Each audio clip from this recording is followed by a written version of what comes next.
MK Jimli Asidiki menyebut kasus dugaan pelanggaran etik terkait putusan syarat batas usia capres tak sulit dibuktikan. Lalu benarkah Ketua MK Anwar Usman melanggar etik dan terancam diberhentikan dari jabatannya saat ini? Majelis Kehormatan Mahkamah Konstitusi (MK) telah mengambil kesimpulan dari pemeriksaan saksi, pelapor dan pihak terkait lainnya dalam memeriksa dugaan pelanggaran etik Hakim Konstitusi. Ketua MK Jimli Asidiki memastikan putusan MK bakal dibacakan pada Selasa 7 November mendatang setelah sidang pleno MK. Semua bukti-bukti sudah lengkap, ya, baik keterangan ahli, saksi. Sebenarnya kalau ahli itu para pelapor ini ahli semua, ya kan. Lagi pula ini kasus tidak sulit membuktikannya. Yang sangat bermasalah ini terbukti bersalah. Iya loh. Banyak laporannya kan 21 semuanya. Padahal kami ini ad hoc ditugasi hanya 30 hari, tapi alhamdulillah kita selesaikan 15 hari. Sebelumnya, MK sudah memeriksa Ketua MK Anwar Usman dalam sidang dugaan pelanggaran etik Hakim Konstitusi. Anwar Usman bahkan diperiksa 2 kali di awal dan akhir sidang MK. Dari 21 laporan terkait Hakim Konstitusi, ada 15 laporan terkait Ketua MK Anwar Usman. Usai diperiksa, Anwar Usman mengaku siap menerima apapun keputusan MK. Tidak ada istilah mengincar atau menerima. Tadi ada yang diklarifikasi dan aman juga dengan ada putusannya atau hasil dan pihak hasil laporan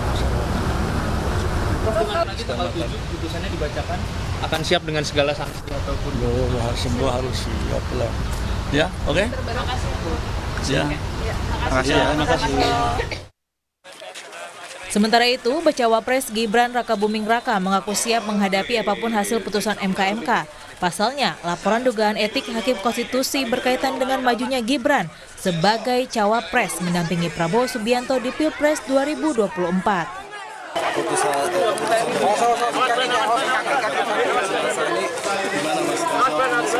Ya ditunggu aja, oke? Makasih. Nggak khawatir mempengaruhi pencalonan Jakarta. Ya ditunggu aja keputusannya, oke? Makasih. Mantan Hakim MK, Idewa Gede Palguna, menyebut MK hanya sebatas ranah etik saja. Apapun hasil keputusan MK tak akan mempengaruhi putusan MK sebelumnya, termasuk soal majunya Gibran di Pilpres 2024. Kalau saya berpendapat itu tidak bisa, karena kan kompetensi atau kewenangan MK itu kan persoalan etiknya. Persoalan etiknya itu kemungkinan yang bisa terjadi, jenis pelanggarannya kan bisa pelanggaran ringan, pelanggaran sedang atau berat. Nah, sanksinya juga begitu, sanksi ringan, sanksi sedang, sanksi berat. Apakah teguran lisan, teguran tertulis, ataukah pemberhentian tidak dengan hormat. Itu klasifikasi sanksinya.